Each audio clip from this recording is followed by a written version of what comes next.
The next two here are Silent Night, Deadly Night and Silent Night, Deadly Night Part 2. And just in case anybody from Scream Factory is watching my video, on the Todd E. Walnut's wish list for movies for Scream Factory to put out, I would suggest, or I would love to see, a box set with all 5 of the Silent Night, Deadly Night movies and the remake. Put that all together in one box set, and I would be a happy man. And I think a lot of my viewers out there would love to buy that too. Put all 5 of the original Silent Night, Deadly Night, as bad as some of them are, they're still fun to watch, and throw the remake. I think the remake came out in like 2012-ish, somewhere in that time frame.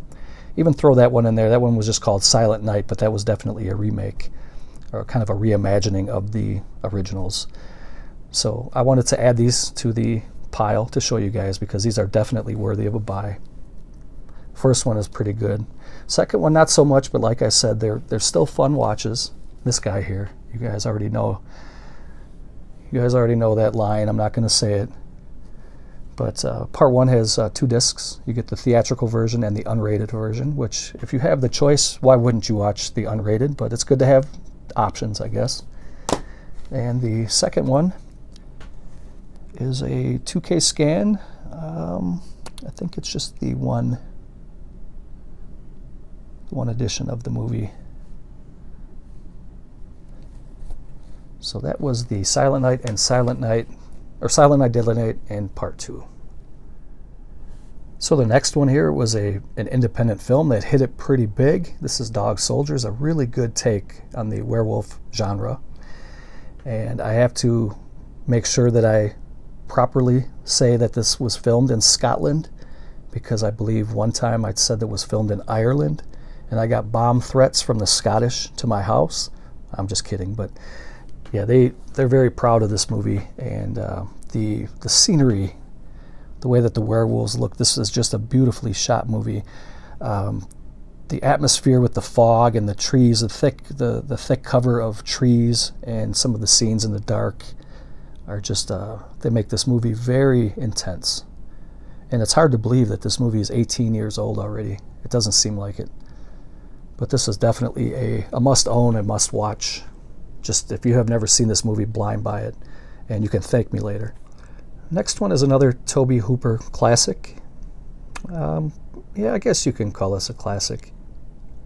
This is Life Force with the lovely Matilda May. You guys have all seen this movie. You know, this is a science fiction horror movie with space vampires, and Miss Matilda May walks around very nude and very lovely, very, very nice, attractive, physically fit, beautiful woman. Okay, anyway, getting back to the Blu-ray here. You get the theatrical cut and the director-approved cut. And this was the one that was pulled because it had a special feature that was not okayed to release on this edition. So they pulled it and re-released it in a different edition. And I think they re-released it without a slip or something. I'm not exactly sure. So technically this one is out of print and a little bit harder to find. But that is Life Force, and that is a must-own, must-watch. Here's one that I saw years ago when it came out, and then I recently watched it again a couple weeks ago. And I forgot who I was talking to here from one of the YouTubers. It might have been Donato or Curious World, or actually, I think it was Master Chaos TV. And actually, since I brought him up, Master Chaos TV, if you're watching, I want to congratulate you. I see that you surpassed 300 subs, so congratulations, my friend. I was glad to help you a little bit, but I think that you really didn't need much help, because I think you were going to surpass 300 very, very soon anyway. I think you would have got it before your week deadline, your 1 week left. Just wanted to say congratulations, and it's good to see your channel growing. And so I think I was talking to Master Chaos TV about this, and he watched it with his son, I think. And we were talking about how this film,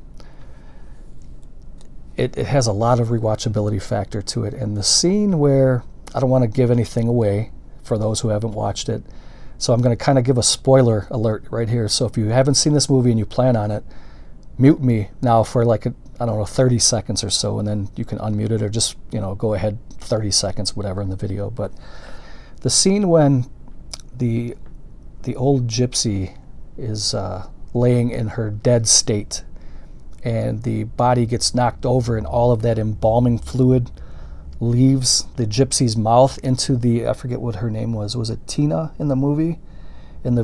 She couldn't get the dead gypsy off of the top of her, and the embalming fluid was pouring straight into her mouth, and that scene gets me every single time.